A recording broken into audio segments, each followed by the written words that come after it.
चांदी में जबरदस्त रैली दिख रही है। एमसीएक्स पर करीब करीब 78% से ज्यादा की तेजी इस साल चांदी में अब तक आ चुकी है।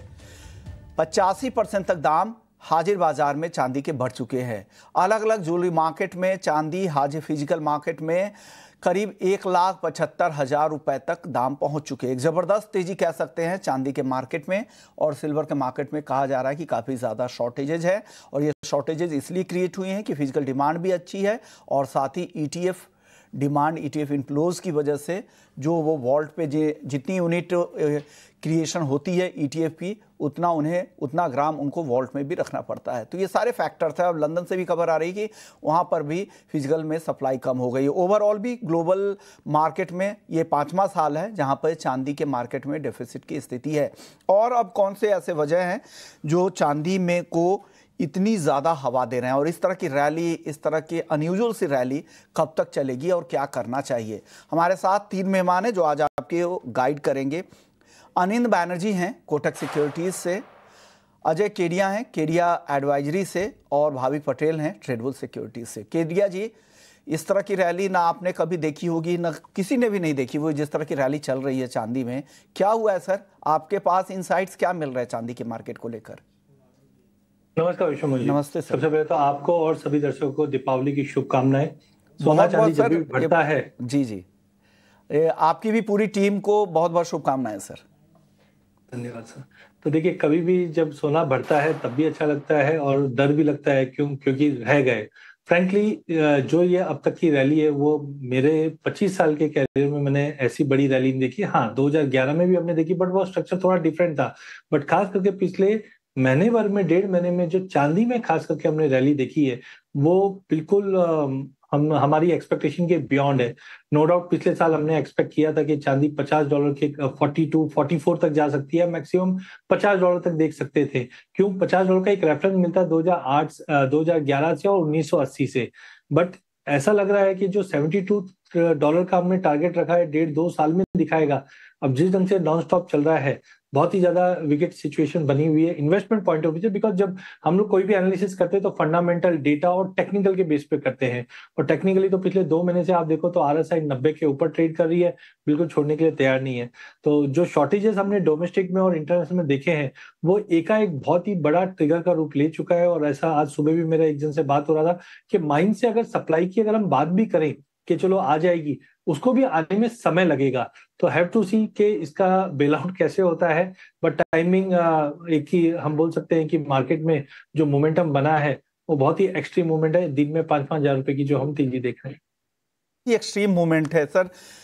आप अपने क्लाइंट्स को क्या एडवाइस दे रहे हैं जो इस भाव पर, उनको भी तो बेचैनी हो रही होगी, घबराहट हो रही होगी इस तेजी के बाद, क्या सलाह क्या दे रहे हैं चांदी में आप? देखिए, चांदी की अगर बात करें तो हम लोग ओवरऑल $72 का टारगेट लेके चल रहे थे। बट अगले 1.5-2 साल में तो हमने जैसे ही यहाँ पे 1.25 लाख 1.30 तक आए हैं, तो वहां पे हमने जो भी फ्यूचर में लॉन्ग थे उनको हमने कॉल में कन्वर्ट करा दिया। बिकॉज ऐसे समय में करेक्शन भी बहुत सीवियर आते हैं, पता भी नहीं चलता है। तो कॉल में कन्वर्ट करने से बेनिफिट ये हो जाता है कि जब तक मार्केट ऊपर जाएगा डेफिनेटली उसका बेनिफिट हमें कॉल ऑप्शन में मिलता रहेगा। लेकिन इनकेस अगर रिवर्सल आता है, जैसे हमने शुक्रवार के सेशन में देखा कि 1.53 से मार्केट सीधा 1.44 तक का लो मार देता है, तो ऐसे विकेट सिचुएशन में ऑप्शन एक सेवियर का काम करती है। तो जिनके भी फ्यूचर्स में लॉन्ग थे या फिजिकल में थे, उनको हमने थोड़े बहुत ऑप्शंस में कन्वर्ट करवा दिए थे। लेकिन शॉर्ट की सलाह नहीं है। हाँ, यहाँ पे अगर इनकेस अगर किसी का है तो जो मैं पहले भी बोलता हूँ कि ऑप्शन के जरिए हेज कीजिए, क्योंकि फ्यूचर में M2M का एक कंसर्न रहता है। तो हमने ऑप्शंस का उपयोग अभी तक कर रखा है। बाकी फ्रेश बाइंग ये लेवल पे हम लोग सजेस्ट नहीं करते हैं, बिकॉज एक्सट्रीम जोन्स है। और 2011 में भी हमने देखा जब एक फोमो बनता है तो उसका बेल आउट भी आता है, बट वो टाइम पे रह जाते हैं। तो हम लोग फ्रेश बाइंग जो करवा रहे हैं खाली ऑप्शन के द्वारा करवा रहे हैं। एज ऑफ नाउ इन्वेस्टमेंट के लिए कारगर नहीं है ये लेवल। आपके लिए यही सलाह केडिया जी की तरफ से आ रही है कि इस दौर में ना फंसे। अगर आपको ट्रेड करना ही है तो ऑप्शंस के जरिए आपके लिए बेहतर विकल्प है। ट्रेंड पॉजिटिव है तो कॉल ऑप्शंस खरीदें, रिस्क भी आपकी मिनिमाइज रहेगी। लिमिटेड रिस्क के साथ काम करें, आपके लिए बेहतर होगा, क्योंकि यहाँ पर फंसने का काफ़ी ज़्यादा डर रहेगा। मार्केट में जितनी ज़्यादा तेज़ी दिख रही है उतना ही डीप करेक्शन भी आता है, ये भी आप ध्यान रखिएगा। भाविक, आप बताइए, आप कैसे तैयारी करवाएंगे चांदी में? चांदी के बारे में कहा जा रहा है कि चांदी लापता हो गई, अचानक क्या हो गया है, चांदी लापता क्यों हो गई? देखिए, चांदी पहले बोल रहे थे कि it is poor man's gold, but अभी ये नहीं रह गया है। अभी जो पुअर मैन है उसको भी अफोर्ड नहीं कर रही है। और देखिए, जैसे आपने बताया कि जो शॉर्ट स्क्वीज चल रही है, जो अगर हम फिजिकल लेने जाए तो आई थिंक वो 1 से 1.5 वीक का वेटिंग है, और उसमें भी 20 से 25 हज़ार से प्रीमियम है। तो डेफिनेटली आई थिंक ये एक ट्रेंड जो है काफ़ी एक्सेलेंट हुआ, जिससे कीड़े जी ने भी बताया अगर हमारे क्लाइंट्स को होते हैं तो मैं ये तो सबसे पहले एडवाइस देता हूँ कि यहाँ से अभी भी शॉर्ट मत कीजिए। बट कभी को मैं ऑन अभी ये भी एडवाइस दे रहा हूँ कि नई पोजीशन के लिए भी वेट कीजिए। कभी कभी पोजीशन न लेने में भी थोड़ी चतुराई रहती है, थोड़ा प्रॉफिटेबल ट्रेड होता है। ऐसा नहीं होता कि हर प्राइस पे बाय या सेल ही करना चाहिए। तो अभी थोड़ा कॉशियस रहना चाहिए। और जैसे आई थिंक कीड़े जी ने बताया था, आई थिंक ऑप्शन रूट है वो ज्यादा बेहतर रहता है, क्योंकि फ्यूचर में हमें M2M भी भरना पड़ता है, बट ऑप्शन जो रहता है वो थोड़ा और सेफ रहता है। बट अगेन मैं बोलूंगा कि ये जो अभी कोई रीजन नहीं है ये जो ट्रेंड है उससे फाइट करने के लिए। इनफैक्ट ट्रेंड एक्सेलरेट हुई है, और जो ये हम तेजी देख रही है वो स्पेकुलेशन नहीं है, it is back by fundamentals. तो यस, डेफिनेटली एक्सपेक्टेड है कि आगे जाके मे बी 1,80,000 के लेवल्स भी चांदी में आएंगे। बट अभी यहाँ से थोड़ा कॉशियस है, नई पोजीशन मत कीजिए, बट डेफिनेटली शॉर्ट मत पोजीशन कीजिए।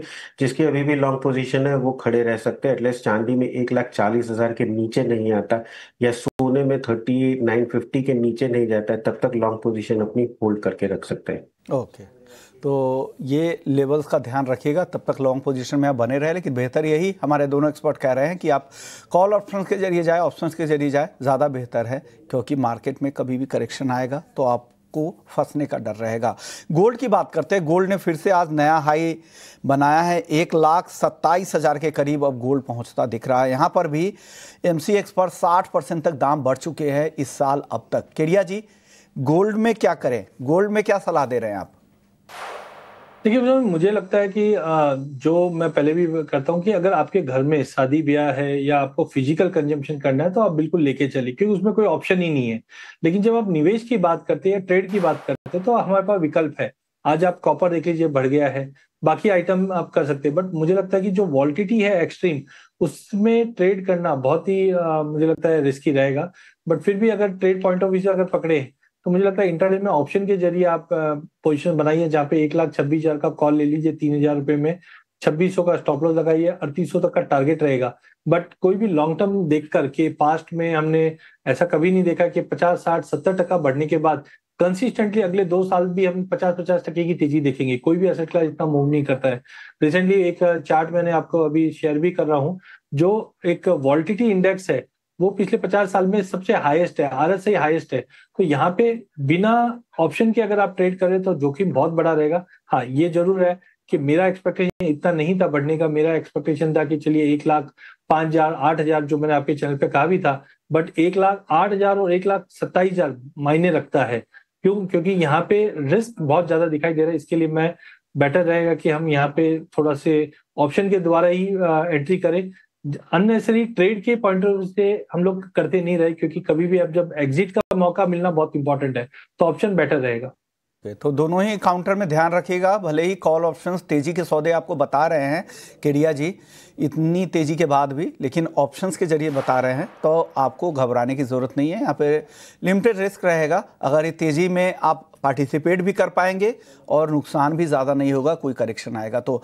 आपकी तरफ से क्या कॉल एडवाइस है, आप क्या सलाह दे रहे हैं भाविक जी ये गोल्ड को लेकर? देखिए, गोल्ड में अगर किसी को इंट्राडे करना है, जस्ट इंट्राडे, तो मैं बोलूंगा 1,26,000 का जो कॉल ऑप्शन है, जो भी 27-80 के करीब चल रहा है, आई थिंक वो बाय कर सकते हैं। 2,600 के स्ट्रिक्ट स्टॉप लॉस है, 3,100 का टारगेट रहेगा। बट देखिए, हमने देखा है कि जब जब भी टॉप बनता है तब वॉलेटिलिटी काफी बढ़ जाती है। इसीलिए जैसे अभी भी मैंने बताया कि नई क्लाइंट्स को तो मैं बोलूंगा कि अभी होल्ड कीजिए। कुछ कुछ बार ऐसा भी अच्छा रहता है कि बस प्राइस देखते रहिए, बट उसमें पड़िए मत, क्योंकि वॉलेटिलिटी इतनी है कि आपको पता भी नहीं चलेगा कि कब डायरेक्शन चेंज हो सकती है। तो इंट्राडे पर्पज से 1,26,000 का कॉल कीजिए। चांदी में अभी भी आज के दिन एटलीस्ट इंट्राडे में बोलूंगा कि कोई ट्रेड मत कीजिए, क्योंकि बहुत ज्यादा वॉलेटिलिटी बढ़ गई है। दिया जी, एक सवाल आपसे होगा कि चांदी के मार्केट में जिस तरह का प्रीमियम है हाजिर बाजार में, आपको लग रहा है कि जो जिनके पास हाजिर का स्टॉक है, जो बड़े स्टॉकिस्ट होंगे, वो बेचकर यहाँ पे वायदा में पोजीशन बना ले, क्योंकि यहाँ पर डिस्काउंट में मिल रहा है भाव? तो बिल्कुल, ये अपॉर्चुनिटीज अच्छी है, लेकिन देखिए अब ये कितनी एक्सट्रीम होने वाली है। जैसे मैंने बताया, सुबह एक अच्छे बंदे से बात हो रही थी तो उन्होंने बोला कि अगर माइंस से भी आउटपुट आना, कोई भी सप्लाई आनी है, उसको कितना क्या समय लगेगा बोलना बहुत मुश्किल है। बट फ्रेंकली मैंने अभी तक के जो पीरियड में देखा है, अगर आपको 20-25 हजार रुपए का अगर ऑन में मिल रहा है तो yes you should do this thing, कि आपको फिजिकल में अगर आपके पास पड़ी है चांदी तो उसको एटलीस्ट 50% ऑफलोड कीजिए, क्योंकि 20 हजार का प्रीमियम इस लेवल पे मिलना बहुत ही मतलब इम्पोर्टेंट है। अगर मिल रहा है तो उसको कन्वर्ट कर लीजिए फ्यूचर में, तो फ्यूचर में डिलीवरी आपको 5 दिसंबर में आएगी। इसी को देखते हुए हमने देखा जो म्यूचुअल फंड्स ने लमसम बंद किया है, उसका ऑब्जेक्टिव भी वही था कि आज अगर आप फिजिकल में अगर लेने जा रहे हो तो 20 हजार रुपये ऊपर महंगा मिल रहा है तो वो रिटर्न नहीं बना पाएंगे, क्योंकि आज 20 हजार रुपये ऊपर अगर आप दे रहे हो तो रिटर्न कैसे बन पाएगा, कोई भी चीज को प्रीमियम पे आप ले रहे हो। तो मेरा मानना है कि अगर आपके पास फिजिकल में है तो एटलीस्ट 50% आप उसको ऑफलोड कीजिए और उसको M6 पे कन्वर्ट कर लीजिए, सो दैट आपको 5 दिसंबर के बाद डिलीवरी अगर मिलती है तो ये जो 20 हजार रुपये का जो प्रीमियम ऑन में आ रहा है, ये एक तरह का अच्छी अपॉर्चुनिटी हो सकती है। ओके।